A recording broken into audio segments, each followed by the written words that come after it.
Hi, I'm Hazel. Maraming sales may pipeline na, pero mali ang pag-fill. Mukhang organized, pero hindi naman nakakatulong. Kung gusto mong maging effective ang pipeline mo, may 3 bagay kang dapat gawin. Una, dapat malinaw at realistic ang stages. Huwag lang prospect hanggang closing. Gawing clear, prospect, meeting, POC, negosasyon, contract, closing, para alam mo kung nasaan na ang bawat deal. Pangalawa, dapat may next action plus date ang bawat deal. Hindi lang follow-up, kundi kailan. Sa date, makikita mo agad alin ang overdue, alin ang malapit na, at alin ang hindi mo pa nagagawa.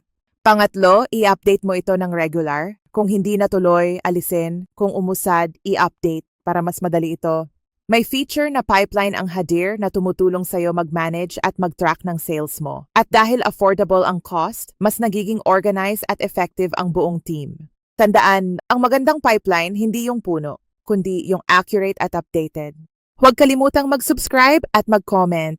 Gamitin ang Hadir ngayon para sa mas mahusay na productivity, mas maraming kita. Bisitahin ang hadir.com.